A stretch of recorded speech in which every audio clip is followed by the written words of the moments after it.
ونعوذ بالله من شرور أنفسنا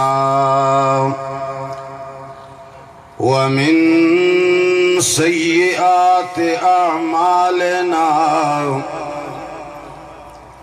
من يهده الله فلا مضل له ومن يضلله فلا هادي له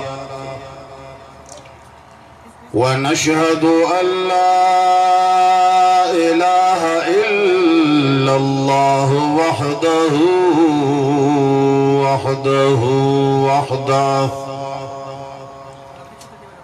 وحده لا شريك له ولا وزير له ولا مشير له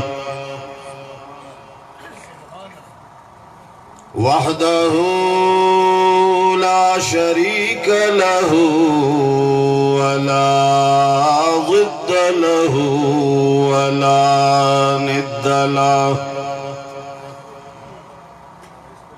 وحده لا شريك له ولا ولد له ولا والد له ونشهد أن سيدنا ومولانا وحبيب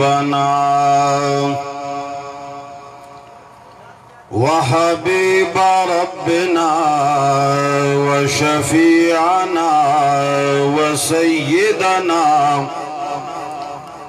وسيدنا وسندنا محمدا عبده ورسوله أرسله بالحق بشيرا ونذيرا وداعيا إلى الله بإذنه وسراجا منيرا أما بعد فأعوذ بالله من الشيطان الرجيم بسم الله الرحمن الرحيم فاعلم أنه لا إله إلا الله وقال رسول الله صلى الله عليه وعلى آله وصحبه وسلم من قال لا إله إلا الله دخل الجنة آمنت بالله صدق الله العظيم وصدق رسوله النبي الحبيب الكريم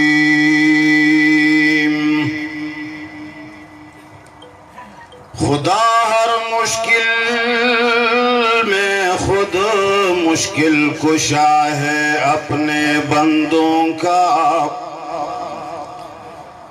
خدا ہر مشکل میں خود مشکل کشا ہے اپنے بندوں کا کسے بندے کو میں مشکل کشا کہہ دوں یہ مشکل ہے درود شریف پڑھیے اللہم صلی اللہ كما صليت على إبراهيم وعلى آل إبراهيم إنك حميد مجيد اللهم بارك على محمد وعلى آل محمد كما باركت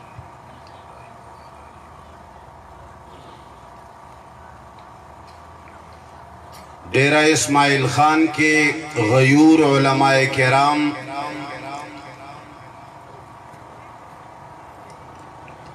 اور اس علاقے اور گرد و نواح کے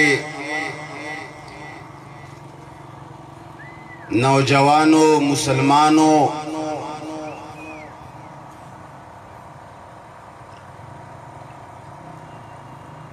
دنیا میں یہ قانون ہے کہ جیسی بیماری ہوتی ہے اس بیماری کے مطابق علاج تجویز کیا جاتا ہے۔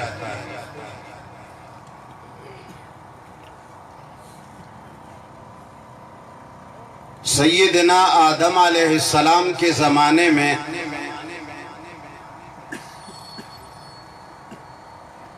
عبادات تھیں، لیکن خاص بیماریاں تقریباً نہ ہونے کے برابر تھیں۔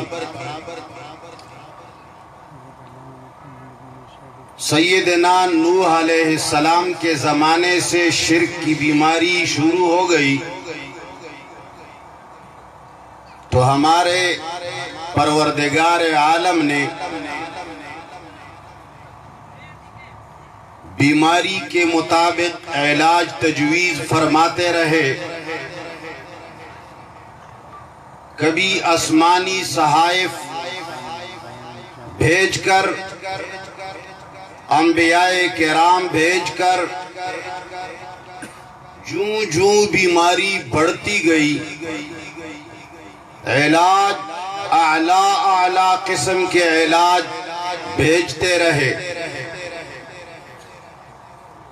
سیدنا محمد مصطفیٰ احمد مجتبیٰ سرور کائنات خاتم الانبیاء امام الانبیاء صلی اللہ علیہ وسلم کی بعثت سے پہلے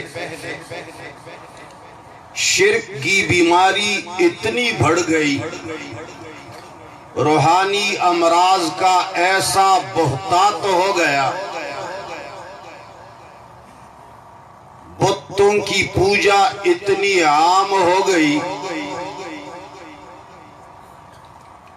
کہ لوگ اپنے خود ساختہ خداؤں کو جیب میں رکھتے تھے۔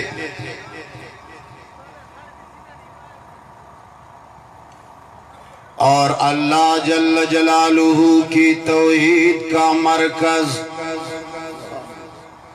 مسلمانوں کا قبلہ سیدنا ابراہیم علیہ السلام اور سیدنا اسماعیل علیہ السلام کے ہاتھوں کا بنایا ہوا مدرسہ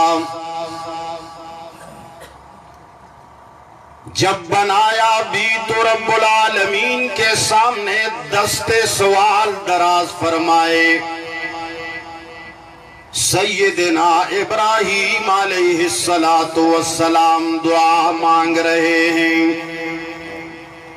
الہ العالمین، میں نے اس مدرسے کی بنیاد تو رکھی تیرے توحید کے لیے، میں نے مرکز تو بنا دیا، الہ العالمین میں نے بڑے پک دامنی کے ساتھ، بڑے پاک مزاجی کے ساتھ کام کیا ہے۔ الہ العالمین تو دلوں کے بہدوں کو جاننے والا ہے، رب العالمین قبولیت کے لیے دعا مانگ رہا ہوں، ربنا تقبل منا۔ سب سے پہلے سیدنا خلیل ابراہیم خلیل اللہ علیہ السلام سب سے اونچے وسیلے کو تلاش کر رہے ہیں تاکہ ساری نسل کو پتہ چلے، آنے والے انسانیت کو پتہ چلے۔ چونکہ رب العالمین کو علم تھا غیب کا جاننے والا ایڈیا خان کے رہنے والوں، ہمارا اور آپ لوگوں کا ایمان ہے کہ غیب ما کان اور ما یکون کا جاننے والا کون ہے؟ ذرا آہستہ بولو، اس لیے کہ زور سے بولنے سے وضو ٹوٹنے کا خطرہ ہوتا ہے۔ غیب کا جاننے والا کون؟ ما کان و ما یکون کا تنہا عالم کون؟ چونکہ رب العالمین کو معلوم تھا کہ شرک کی بیماری بڑھنے والی ہے اور لوگ شرک میں ایسے مبتلا ہوں گے کہ وہ برسر منبر دعا اور پکار کے اندر بھی خالق کے ساتھ مخلوق کو خلط مرد کرنے والے ہوں گے۔ تو لہٰذا سیدنا ابراہیم علیہ السلام کی زبان اطہر پہ رب العالمین نے وہ وسیلہ جاری فرمایا، ربنا اے ہمارے پالنے والے، اس سے اونچا، اس سے بڑا وسیلہ، رب کے ناموں سے بڑا وسیلہ اور کوئی، ذرا زور سے بولو، رب سے بڑا کوئی نہیں، رب سے بڑا۔ ربنا تقبل منا، الہ العالمین میں نبی ہو کر پروردگار عالم تمہارا برگزیدہ پیغمبر ہو کر بھی تمہارے در کا محتاج ہوں۔ ابراہیم فرماتے ہیں میں جب مانگوں گا تو کس سے مانگوں گا؟ اے خلقا دا غختلو والا در کم یو دے، دا قبل ولو والا چوک دے۔ سیدنا ابراہیم علیہ السلام کس کو پکار رہے ہیں؟ ربنا اے میرے پالنے والے، اے مجھے روزی دینے والے، میں ماں کے پیٹ میں بھی تمہارا محتاج تھا، پیٹ کے باہر بھی کس کا محتاج ہوں؟ اسی کو توحید کہا جاتا ہے۔ جب یہ بیماری بڑھتی گئی، سیدنا محمد صلی اللہ علیہ وسلم امام الانبیاء کے زمانے سے ذرا پہلے، بعثت سے ذرا پہلے، یہ شرک کی بیماری اتنی بڑھ گئی، لوگوں کے جیبوں تک بتوں کا آنا تو کوئی بڑا مسئلہ نہیں تھا، اور تو اور رب العالمین کی عبادت گاہ سیدنا ابراہیم علیہ السلام کے ہاتھوں سے بنائی ہوئی مسجد، جس کے بارے میں قرآن کہتا ہے وَأَنَّ الْمَسَاجِدَ لِلَّهِ فَلَا تَدْعُوا مَعَ اللَّهِ أَحَدًا۔ اے لوگوں، اس سرزمین کے اوپر جو چھوٹے چھوٹے مساجد نظر آتے ہیں، یہ چند پتھر، یہ چند گارے جو لوگوں نے رب العالمین کے نام سے رکھے ہیں، ان کو مساجد کا نام دیا ہوا ہے۔ رب العالمین کے ہاں اس مسجد کا اتنا بڑا مقام ہے، اتنا بڑا مرتبہ ہے، رب العالمین فرماتے ہیں وَأَنَّ الْمَسَاجِدَ لِلَّهِ۔ اے ڈیرہ اسماعیل خان کے لوگوں، مساجد، مسجد کس کا گھر ہوتا ہے؟ ذرا زور سے بولو، کس کا گھر ہوتا ہے؟ رب العالمین کا گھر ہے۔ پروردگار عالم فرماتے ہیں فَلَا تَدْعُوا مَعَ اللَّهِ أَحَدًا۔ اے لوگوں، جب یہ میری مسجد ہے تو اس کے اندر اللہ جل جلالہ کے ساتھ کسی اور کو پکارنے سے پرہیز کیجیو۔ خبردار، اس میں کسی اور کو مت بلاؤ، کسی اور کے لیے دستے سوال دراز مت کرو. یہاں رب العالمین کے نام کے ساتھ وہ وسیلے مت جوڑو جو مخلوق کے نام ہیں. وہاں شرک اتنا بڑھ گیا تھا، بیماری اتنی بڑھ گئی تھی کہ سیدنا ابراہیم علیہ السلام کے ہاتھوں سے بنائی گئی مسجد، محمد مصطفیٰ صلی اللہ علیہ وسلم کا قبلہ، تمام انبیاء کرام کے لیے محترم جگہ، بیت اللہ شریف کے اندر بھی ایک اللہ کو پکارنے کے علاوہ 360 بت رکھے گئے تھے. جب اتنی بیماری بڑھ گئی، کینسر تک پہنچ گئی، اس لیے کہ جب رب العالمین کے گھر کے اندر غیر اللہ کے بت بنا کر رکھ دیے گئے تو ظاہر بات ہے کہ لوگ پوچھتے بھی وہاں تھے، مانگتے تھے ان سے، مگر بیت اللہ کے اندر الہ سمجھتے تھے ان کو بیت اللہ کے اندر. تو رب العالمین نے علاج بھی عجیب بہترین طریقے سے اعلیٰ علاج تجویز فرمایا. کینسر بیماری بھی بہت بڑی ہوتی ہے، شرک بھی کینسر سے زیادہ اعلیٰ ترین بدترین بیماری ہے. اخفا من دبیب النمل، شرک چیونٹی کے چھال سے بھی زیادہ باریک ہے. میں موحدین سے کہا کرتا ہوں، اے لوگو اس گھمنڈ میں نہ آئیو کہ ہم اشاعت التوحید و سنہ والے ہیں. ارے جی ہم تو بڑے موحدین ہیں. نہیں، یاد رکھنا اللہ جل جلالہ نے اعلان فرمایا، ان اللہ لا یغفر ان یشرک بہ ویغفر ما دون ذلک لمن یشاء. پروردگار عالم فرماتے ہیں شرک اتنا بڑا جرم ہے کہ پروردگار عالم شرک کو نہ معاف کرتا ہے اور نہ معاف کرے گا.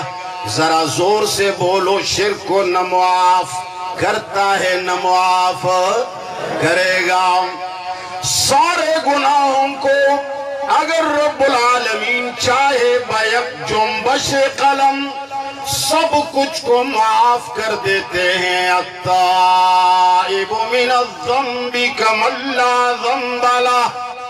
اسلام لانے کے بعد توبہ کرنے کے بعد سارے گناہ معاف ہو جاتے ہیں. مگر یاد رکھنا رب العالمین کے دربار میں غداری کبھی معاف، شرک بیماری نہیں ہے بلکہ غداری ہے.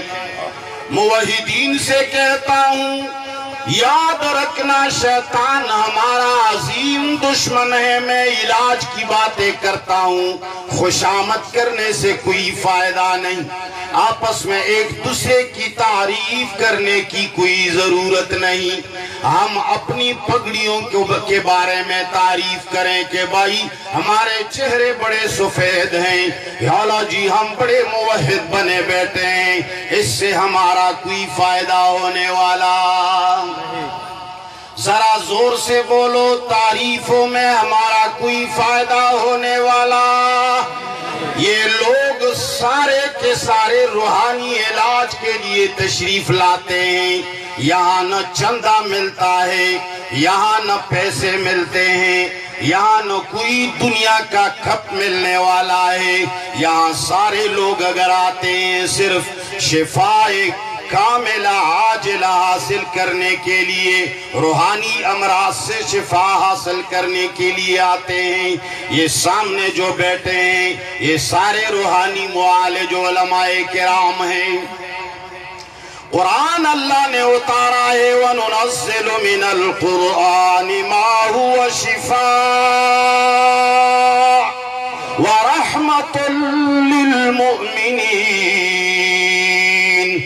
رب العالمین فرماتے ہیں یہ شفا بھی ہے اور رحمت بھی ہے، اس کلام کے اندر شفا بھی ہے اور رحمت بھی ہے۔ اے توحید سے منسلک لوگوں، شیطان بڑا چال باز ہے، ہم جیسے لوگوں کو بھی شرک کے اندر ڈبونے کی کوشش کرتا ہے۔ ہم نے بتوں کو تو الحمدللہ چھوڑ دیا ہے، سب کہو الحمدللہ، ذرا زور سے کہو الحمدللہ۔ ہم نے قبروں کی پوجا تو الحمدللہ چھوڑ دیا ہے، ذرا زور سے بولو الحمدللہ۔ قبروں سے مانگنا بھی ہم نے چھوڑ دیا ہے، ذرا زور سے بولو الحمدللہ۔ ایسے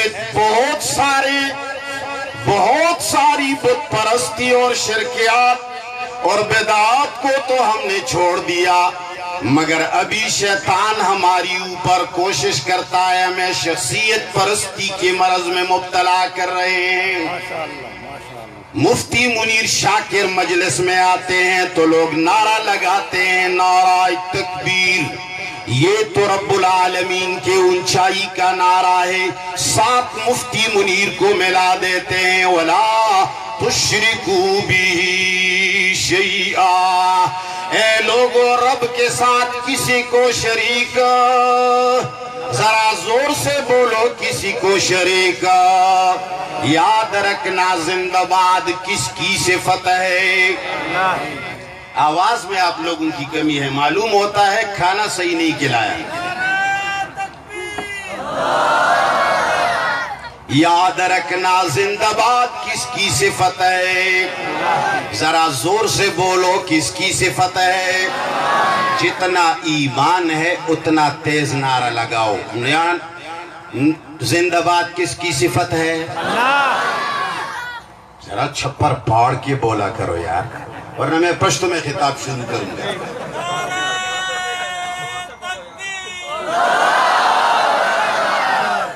یاد رکھنا جس چیز کو ہم دروس قرآن میں صبح شام شرک شرک کر کے بولتے ہیں، وہ شرک یہی ہے جو ہم کرتے ہیں، مگر صرف کام ہمارا یہ ہے کہ ہمیں قرآن زیادہ آتا ہے۔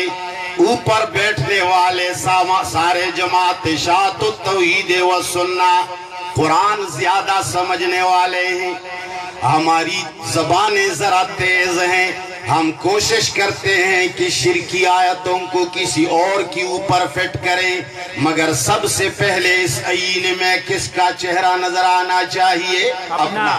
کس کا چہرہ؟ اپنا۔ یا ایھا الذین آمنوا قوا انفسکم واہلیکم نارا۔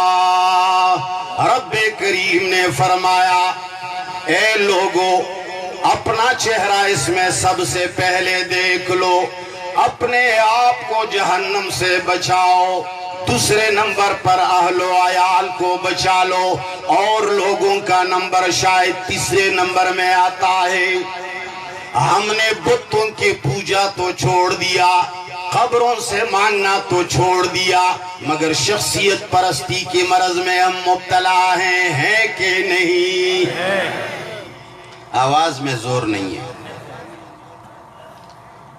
رمضان المبارک میں کافی ایام باقی ہیں، آپ لوگوں نے روزہ تو نہیں رکھا ہوا ہے؟ جس نے رکھا ہوا ہے ہاتھ اونچا کریں۔ دیکھو یار، وقت سے پہلے بھی لوگ روزہ رکھتے ہیں۔ اللہ میں آخری باتیں بیان کرنے لگا ہوں۔ قرآن شفا ہے شرک کی بیماریوں کے لیے، خواہ وہ بیماری اپنوں میں ہو یا غیروں میں۔ لیکن ہمیں اپنوں میں تلاش کرنے کی ضرورت ہے. یہ اپنے مانگنے والے ہیں, یہ اپنوں میں طلب ہے. انہوں نے ٹکٹ لگایا ہوا ہے, پیسے خرچ کر کے ہمارے مجمع میں آتے ہیں. یہ اس لیے نہیں آتے کہ ان کو مفتی منیر شاکر زندہ باد سنایا جائے, یہ اس لیے نہیں آتے کہ ان کو کوئی اور زندہ باد سنایا جائے. یہ صرف اور صرف اس لیے آتے ہیں کہ ان کو کیا سنایا جائے. ذرا زور سے بولو, کیا سنایا جائے؟ قرآن سنایا جائے. وَنُنَزِّلُ مِنَ الْقُرْآنِ مَا هُوَ شِفَاءٌ. دوسری جگہ میں رب العالمین فرماتے ہیں شفاء لما فی الصدور. اندر کی بیماریاں, بغض کی بیماری کا علاج قرآن میں ہے. حسد کی بیماری, شرک کی بیماری, نافرمانیوں کی بیماری, تکبر کی بیماری, بڑائی کی بیماری, عجب کی بیماری, یہ ساری روحانی امراض ہیں. ان سب کا علاج کیا ہے؟ میں نے کہا کہ جب سب سے زیادہ شرک بڑھ گیا, اتنا بڑھ گیا کہ رب العالمین کے بیت اللہ شریف میں بھی 360 بت رکھے گئے. تو رب کریم نے سب سے اونچا علاج تجویز کیا, اقرأ بسم ربک الذی خلق. اے پیغمبر, اب رب العالمین کا نام لے لو. الرحمن علم القرآن, خلق الانسان علمہ البیان. اس رب کا نام لے لو جو رحمان ہے, جس نے قرآن سکھایا ہے. خلق الانسان وعلمہ البیان, قرآن کریم کا بیان سکھایا. یہ سب سے بڑا فضل ہے رب العالمین کا. اس لیے پروردگار عالم نے ساری دنیا کو بتا دیا علم القرآن. رحمان وہ ذات ہے جو قرآن کریم کی تعلیم دیتا ہے. یہاں فرش پہ عرش سے جب رب العالمین نے فرمایا کہ میں وہ ذات ہوں علم القرآن, میں قرآن سکھانے والا ہوں, میں قرآن نازل کرنے والا ہوں, میں تم سے بھی قرآن کا مطالبہ کرتا ہوں, اس کا مانگتا ہوں, مطالبہ کرتا ہوں کہ اس کو سیکھ لو اور سکھاؤ. عرش سے ندا آ گئی. یہاں فرش پہ میرے محمد مصطفیٰ احمد مجتبیٰ نے فرمایا, عرش کے ساتھ فوراً فرش سے بھی ندا آ گئی, خیرکم من تعلم القرآن وعلمہ. اے لوگو, میں رب العالمین کے وحی کے ساتھ اللہ کے بتائے ہوئے وحی کی ذریعے تمہیں بیان کرتا ہوں. سب سے بہتر آدمی, سب سے اونچا آدمی, سب سے اعلیٰ آدمی وہ نہیں جس کا نسب اونچا ہے. سب سے بڑا آدمی وہ نہیں جو صدر ہے. سب سے بڑا آدمی وہ نہیں جو آرمی چیف ہے.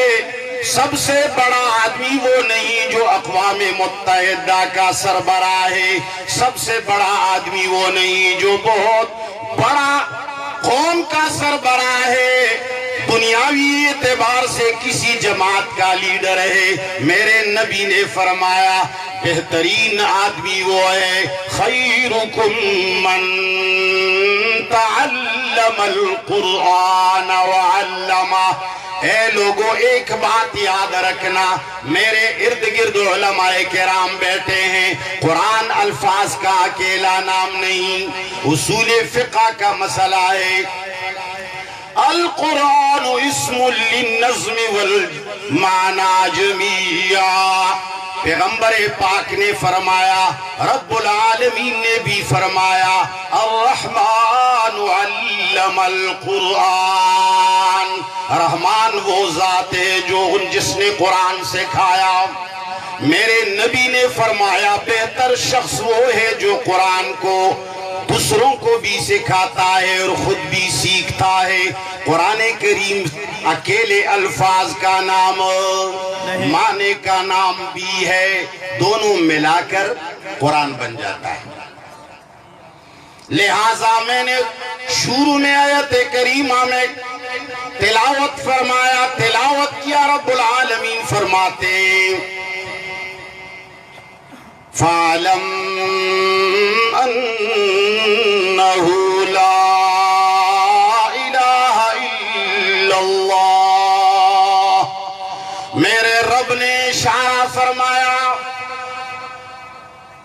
بلکہ تصریح فرمائی، فَعْلَمْ، اے لوگو لا الہ الا اللہ کا ورد نہ کیجیے، اکیلے ورد سے کام آؤ۔ ذرا زور سے بولو کام آؤ۔ تم میں جو لوگ گونگے ہیں وہ ذرا ہاتھ اٹھاؤ یار، مجھے تو شک پڑ گیا۔ جو گونگے ہیں وہ ہاتھ کڑا کرو۔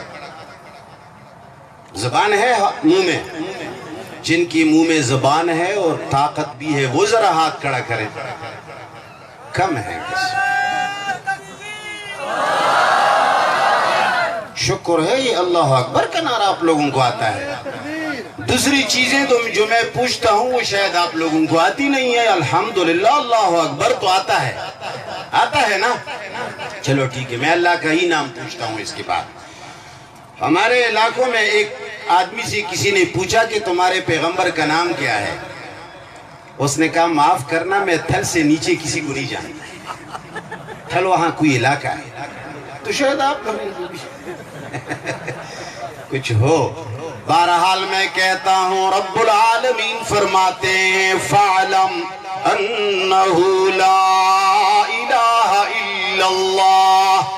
رب العالمین نے بتا دیا دنیا کو کہ اکیلا لا الہ الا اللہ کہنے سے بات نہیں بنے گی۔ فَعْلَمْ، لا الہ الا اللہ کو جان لیجیے۔ جماعت اشاعت التوحید و سنہ صرف یہی کوشش کرتی ہے کہ لوگوں کو لا الہ الا اللہ کا معنی سکھانے کے لیے آتے ہیں، جو آتے ہیں وہ لا الہ الا اللہ کا معنی سیکھنے کے لیے آتے ہیں۔ یہی معنی ہے نا، نیت یہی ہے۔ شکر ہے سر ہلا سکتے ہو، اگر یہ نہیں ہلا سکتے ہوتے تو میں کیا کرتا ہے۔ بہرحال قرآن کریم نے فرمایا فَعْلَمْ أَنَّهُ لَا إِلَٰهَ إِلَّا اللَّهُ، اے لوگو لا الہ الا اللہ کے حقیقت کو جان لو۔ اور یاد رکھنا میں نے آخری بات کہنی ہے، جب 360 بت بیت اللہ میں رکھ دیے گئے تو سب سے زیادہ جب بیماری بڑھ گئی تو رب العالمین نے سب سے اعلیٰ علاج بھیج دیا، وہ کیا ہے؟ یاد رکھنا جماعت اشاعت التوحید و سنہ والوں، آج کل جتنی بیماریاں ہیں، شرک کی بیماری، شخصیت پرستی کی بیماری، قبر پرستی کی بیماری، اولیاء پرستی کی بیماری، نافرمانی کی بیماری، بدامنی کی بیماری، عجب کی بیماری، تکبر کی بیماری، بڑائی کی بیماری، لکہا بیماریوں کا علاج کیا ہے؟ ہدی للناس۔ اے لوگو جب بھی قرآن پر عمل ہوگا معاشرہ بنے گا، جب بھی قرآن پڑھایا جائے گا اور پڑھا جائے گا امن آئے گا، جب بھی قرآن کریم کا نعرہ بلند ہوگا توحید آئے گی، جب بھی قرآن کریم کو سمجھا جائے گا اور سمجھایا جائے گا معاشرہ سدھرتا رہے گا، امن و امان آئے گا، بدامنیاں چلی جائیں گی، نفرتیں ختم ہوں گی، محبتیں آئیں گی۔ یاد رکھنا جناب محمد مصطفیٰ احمد مجتبی صلی اللہ علیہ وسلم نے معاشرہ کس کی طاقت سے بنایا؟ کس کے ذریعے بنایا؟ قرآن کے ذریعے۔ آج بھی معاشرہ قرآن کے ذریعے بنے گا۔ سنت قرآن کی تشریح ہے۔ بعض لوگ بیمار ہوتے ہیں، ہم قرآن کا نام جب لے لیتے ہیں اور سنت چھوٹ جاتے ہیں زبان سے تو وہ کہتے ہیں کہ سنت کا نام نہیں لیا۔ ارے اس میں فرق ہی نہیں ہے، قرآن کا نام آتے ہی سنت خود بخود مراد ہوتی ہے، اس لیے کہ سنت کے بغیر قرآن کا وجود ہی نہیں۔ سمجھ رہے ہو کہ نہیں سمجھ رہے؟ بہرحال قرآن اور سنت کے ذریعے معاشرہ بنے گا، سارے شرکیات کی چھٹی ہو جائے گی۔ لہذا یاد رکھنا، زندہ باد کے نعرے آج کے بعد نہ لگانا، وعدہ ہے؟ ذرا ہاتھ اونچا کرو۔ نہیں، قرآن سامنے ہے، آج کے بعد کسی انسان کے لیے زندہ باد کا نعرہ زبان سے نہیں نکالو گے۔ وآخر دعوانا الحمد۔